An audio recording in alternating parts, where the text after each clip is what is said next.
I found out my fiancée was trying to sell my house when I borrowed her phone to check a delivery notification. That is the cleanest sentence I have for it. Not the easiest, not the least painful, but the cleanest. It was a Saturday morning. Lily was in the bedroom, and my phone was dead on the counter. So I picked up hers to check whether a package had been delivered. We did that kind of thing all the time. There was no suspicion in it. Then, an email notification slid across the screen. Sandra, updated listing docs, please review. I remember staring at it longer than I should have, trying to make my brain arrange the words into something harmless. Maybe she was helping a coworker. Maybe it was spam. Maybe Sandra was someone from her parents' mess. Then I saw the preview line. It had my address. My house. Not our house legally. Not a shared asset. Mine. I bought it before I met Lily. My name was on the deed. My savings made the down payment. We were engaged, not married. She had never put $1 into the mortgage, and I had never agreed to sell it. I opened the thread. Lily had told a real estate agent she was a co-owner. She said I traveled often and was hard to reach. She had discussed listing documents, pricing, timing, and then I saw my signature, except I had never signed anything. That was the moment my life split into before and after. People hear house and imagine money first. Equity. Property value. Investment. That wasn't what it was to me. I bought that place 3 years before I met Lily. After almost a decade of working overtime. Living in tiny apartments and saying no to things I wanted because I was trying to build something stable for myself. Nothing about it was luxurious. It was a modest 3-bedroom on a quiet street with uneven fencing and a backyard that turned muddy every winter. But it was mine. The down payment came from years of savings I protected like oxygen. I remember signing the closing papers alone with my hands shaking under the table, because nobody in my family had ever owned anything bigger than a used pickup truck. Walking through the empty rooms that first night felt unreal. Like I'd somehow wandered into someone else's life. I painted every room myself because hiring painters felt irresponsible. I spent weekends watching repair videos and pretending I understood plumbing. I nearly flooded the kitchen once replacing a faucet and had to call my friend Evan in a panic at midnight. The backyard garden was my ongoing humiliation. I kept trying anyway. The tomatoes grew crooked. Half the herbs died every summer. But every morning before work, I still walked outside with coffee and checked on everything like it mattered, because it did. That house was the first thing in my life that felt fully mine. Not borrowed, not temporary, not dependent on somebody else's approval. It was proof I had built an adult life with my own hands.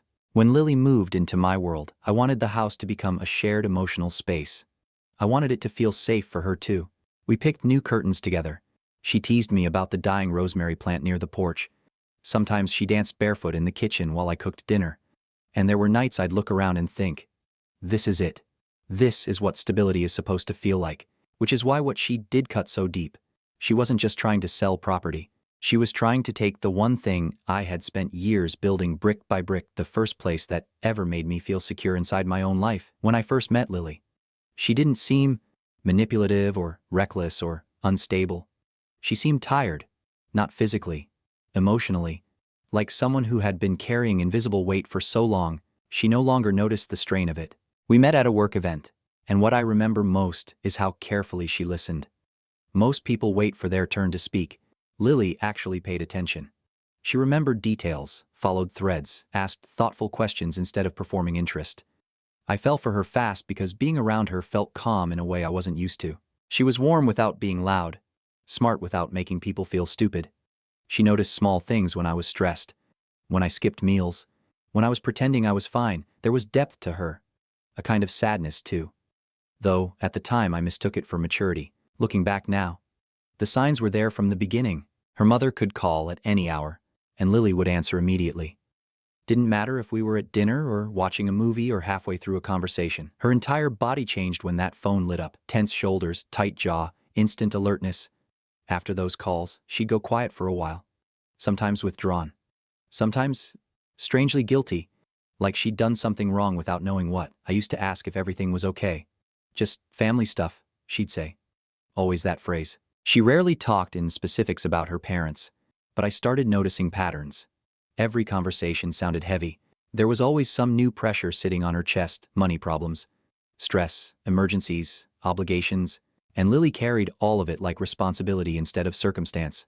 The thing that hurts now is that I truly loved her. I wasn't blind to the red flags, but I didn't see them as danger signs. I saw them as wounds. I thought she came from a difficult family, and was doing her best to hold herself together anyway. Sometimes after her parents called, she'd sit in my kitchen looking exhausted, and I'd put food in front of her or pull her against my chest. And she'd relax like somebody who wasn't used to feeling safe. I thought love would eventually convince her she didn't have to carry everything alone. I didn't understand yet that some people are taught guilt so early it starts feeling identical to love. I didn't hate Lily's parents when I met them. If anything, they were good at making themselves seem harmless. Her mother was warm in that overly familiar way some people are, always touching your arm during conversations, always talking about how grateful she was for family. Her father was quieter, tired-looking, the kind of man who made long silences feel heavier than actual arguments. At first, I thought they were just struggling financially. Then, I started noticing the pattern. There was always a crisis. Always. A missed payment. A medical bill. A problem with the car. A loan. A cousin who needed help. Something broken in the house. Some emergency arriving right after the previous emergency had supposedly been solved. And every single time, Lily reacted like the burden belonged to her personally. That was the part that bothered me. Her parents never directly ordered her to rescue them. They were subtler than that. They spoke in a language built entirely out of guilt and implication. We hate asking. We just don't know what we're going to do. You've always been the strong one. We don't want to be a burden. But the real message underneath all of it was obvious. If you love us, you'll fix this. I remember one dinner where her mother spent 20 straight minutes talking about sacrifices they made while raising Lily. Not aggressively. Almost nostalgically. The extra shifts her father worked. The vacations they skipped. The things they went without so Lily could succeed. Lily sat there shrinking into herself while her mother talked, nodding quietly like someone listening to a debt being recited aloud. That was the first moment something in me felt wrong. Not because parents shouldn't talk about hardship. Mine did too sometimes. But there was something transactional underneath it in their family. Something I couldn't fully articulate back then. Love always seemed attached to obligation. I started realizing Lily didn't know how to separate compassion from responsibility. If her parents suffered, she experienced it like personal failure. And they reinforced that constantly without ever needing to say it outright. They never demanded everything directly. They just spoke in a way that made refusing sound like betrayal. At the time, I thought the problem was financial instability. Later, I understood the real problem was that Lily had been trained her entire life to believe boundaries were cruelty. And once I saw that, I started noticing how terrified she was anytime she thought she might disappoint them. The call came in October. I knew something was wrong before Lily even spoke because I watched the color drain out of her face while she listened. She stood near the kitchen counter gripping her phone so tightly her knuckles turned white. After she hung up, she didn't move for almost a minute. "They're behind on the mortgage," she finally said. 3 months. I pulled out a chair for her and asked the practical questions first, because that's how my brain works when people panic. How much did they owe? Had they spoken to the bank yet? Could the loan be restructured? Could they sell and downsize before foreclosure started? Was this the first time they'd been in serious debt trouble? Every answer pointed to the same thing. This wasn't a sudden disaster. It was another cycle in a pattern that had probably existed for years. But Lily wasn't hearing it that way. She looked terrified. Not stressed, terrified. Like somebody had told her a family member was dying. I told her I wanted to help. And I meant it. I offered to sit down with her parents and go over options. I said I'd help research assistance programs, legal resources, refinancing possibilities. If they needed help organizing paperwork or speaking to the bank, I'd do that too. But I also said something Lily clearly wasn't prepared to hear. "I can support you," I told her carefully. "But I can't destroy our financial stability trying to rescue them from debt they keep repeating." The second I said it, I saw her shut down emotionally. Not angry at first. Hurt. Like I had failed some test she thought decent people were supposed to pass automatically. I tried explaining that throwing money at recurring debt wouldn't fix the underlying problem. Neither would sacrificing my house or savings to temporarily delay another collapse. But Lily heard all of it as one thing: "You're leaving them to drown." And that was the moment I realized we weren't arguing about money. We were arguing about what love was allowed to ask from another person. After that conversation, Lily changed in ways that were subtle enough to explain individually but impossible to ignore together. She became quieter. Not distant exactly, more like someone constantly running internal calculations. I'd catch her staring at nothing for long stretches, then snapping back into conversations half a second too late. Her phone was suddenly always face down. Before, she used to leave it anywhere: kitchen counters, couch cushions, bathroom sink. Now it never left her hand for long. If it buzzed, she checked it immediately. Sometimes she'd step outside to answer calls.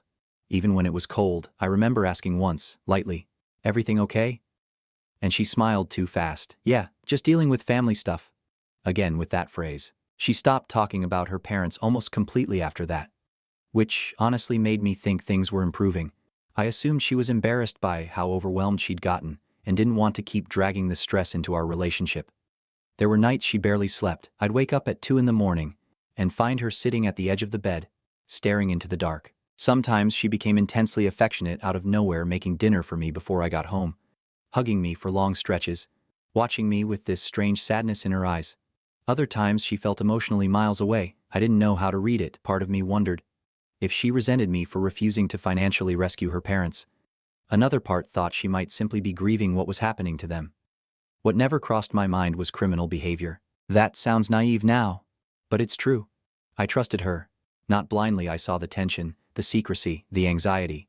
But when you love someone, your brain searches for explanations that preserve the version of them you believe in. So I told myself she was overwhelmed, ashamed, scared. I thought she was hiding emotional collapse from me. I didn't know she was hiding an entirely separate life. And looking back, that's the part that still unsettles me most, how normal everything looked right before it shattered. The morning everything broke felt painfully ordinary. I was standing in the kitchen barefoot, half awake, trying to check whether a package had been delivered because my phone had died overnight. Lily was still in the bedroom getting dressed, so I grabbed her phone off the counter without thinking. That's important. I wasn't snooping. There was no suspicion in my head. No instinct telling me something was wrong. Then, the notification appeared. Sandra, updated listing docs, please review. At first, I genuinely thought it had to be unrelated to me. Sandra sounded like a realtor, sure. But people help friends sell houses all the time. I remember actually trying to dismiss the feeling in my stomach before it fully formed. Then, I saw the address preview underneath the subject line. My address. I opened the email thread. The first thing I noticed was how normal Lily sounded in the messages. Calm, organized, professional. Like this was a completely legitimate transaction. She referred to herself as co-owner. She told Sandra I traveled frequently for work and could be difficult to coordinate with. She discussed timing for listing photos, open house schedules, pricing strategy. Every new email felt like stepping onto thinner ice. Then, I saw the documents attached below the thread, listing agreements, authorization forms, and my signature. Except it wasn't mine. I knew instantly, not because it looked terrible, honestly. That made it worse. She had practiced enough for it to resemble mine at a glance. But it still wasn't my handwriting. Not really. I remember reading everything twice, because my brain refused to accept the sequence logically. Lily had contacted a realtor, claimed ownership rights over a house she legally did not own, forged my signature on legal documents, and was actively preparing to sell my home without my knowledge. Not theoretically, not emotionally, literally. The strangest part is that I didn't explode immediately. People imagine anger in moments like that. Shouting, slamming things, some dramatic confrontation. What I actually felt first was emptiness, like my body had temporarily shut certain systems down because the information arriving was too incompatible with reality. I just stood there in silence, scrolling through weeks of emails while the refrigerator hummed behind me. Every message peeled another layer off the person I thought I knew. By the time Lily walked into the kitchen, I think something in my face must have warned her, because she stopped moving the second she saw me holding her phone. The first thing I asked was simple. Who is Sandra? Lily froze. Not confused, not surprised. The kind of stillness people go into when they already know exactly which lie has collapsed. It's not what it looks like, she said quietly. But by then I had already read enough to know it was exactly what it looked like. I set the phone down carefully on the counter because I didn't trust myself to hold it anymore. You tried to sell my house. Her eyes filled immediately. Marcus, I was trying to fix. You told a realtor you were a co-owner. I know. You forged my signature. The words came out flatter than I expected. I think part of me was still in shock. Lily started crying harder. But I barely registered it because my brain was stuck on the legal reality of what I'd just seen. Do you understand what you actually did here? I asked. These are legal documents. This isn't some emotional mistake. This is fraud. She kept shaking her head like she could somehow physically reject the situation. You don't understand what was happening, she said. They were about to lose everything. And your solution was to steal mine. That landed. I saw it hit her face. For a second, real shame broke through. Then something changed. It was subtle. But I watched it happen in real time, her fear turning outward instead of inward. If you had helped them, she said through tears, I wouldn't have needed to do this. I honestly think that sentence hurt worse than the forgery. Because suddenly, the betrayal wasn't just the crime itself. It was the fact that she genuinely believed my boundaries were responsible for her choices. Like loving her should have automatically meant surrendering ownership over my life. I remember staring at her thinking, you actually think I caused this? She kept talking after that. About fear, about family, about how I didn't understand what instability felt like growing up. Maybe she was right about that part, but none of it changed what she had done. And somewhere during that conversation, I realized the woman I loved wasn't just panicking. She was trying to turn my refusal into justification for violating me. That was the moment something inside me closed. I told her she needed to leave the house.